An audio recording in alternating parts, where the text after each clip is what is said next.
फैसलाबाद से मोहम्मद अशफाक मुगल। आइंदा बजट में ताजरों के मसाइल पर संजीदगी से गौर किया जाए, बिजली व गैस की कीमतें कम की जाए, शरह सूद कम किया जाए। ताजर बरादरी सक्का ग्रुप मरकजी तंजीम ताजरान पाकिस्तान के सरपरस्त आला व सदर अंजमन ताजरान city registered Faisalabad Khawaja Shad Razzaq Sakka, general secretary Sheikh Saeed Ahmad, chairman Mirza Mohammad Ashraf Mughal, deputy secretary Mian Riaz Shah, senior रहनुमाओं ने हुकूमत पर जोर दिया है कि आइंदा बजट में ताजरों के मसाइल पर संजीदगी से गौर करते हुए बिजली गैस की कीमतों समेत शरह सूद में नुमाया कमी की जाए।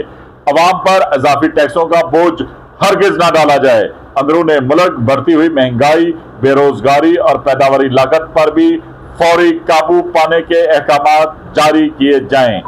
उन्होंने मजीद कहा और हुकूमत को तजवीज़ भी दी है कि शोबा सनत व तजारत और मईशत की बहाली व तरक्की, ज़र मुबादला के संगीन बहरान पर काबू पाने के लिए मकामी करेंसी की तजारत, वाटर ट्रेड की सिफारिश के साथ साथ कारोबारी लागत कम करने के लिए मार्कअप रेट सिंगल डिजिट पर लाने के साथ बाहरी टैक्सों में फौरी राहत दी जाए।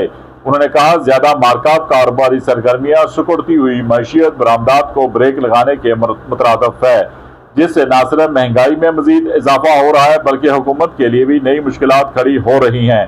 ख्वाजा शाद रजाक सक्का ने कहा कि पाकिस्तान में कारोबार करने वालों की बड़ी तादाद छोटे कारोबारी अफराद पर मुश्तमिल है, जिनके माली वसाइल महदूद होते हैं। इन्हें अपने कारोबार के लिए कर्जों पर इन्हिसार करना पड़ता है। शरह सूद ज्यादा होने से बिजनेस कम्युनिटी बुरी तरह मुतासर हो रही है। इनके लिए महंगे डॉलर के बाद शरह सूद में इजाफे को बर्दाश्त करना मुश्किल हो रहा है। इस सूरत हाल में मुल्क में महंगाई की हर रोज पैदा होने वाली नई सूरत हाल से गरीब व मुतवसत तबका रोज मरता रोज जीता है।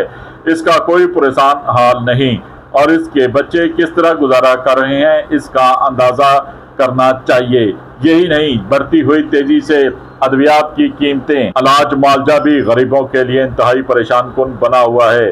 जबकि ताजरों की कारोबारी सरगर्मियां जल्द बहाल की जाएं ताकि मईशत का पहिया भी रवां दवा हो सके। देखते रहिए GS न्यूज।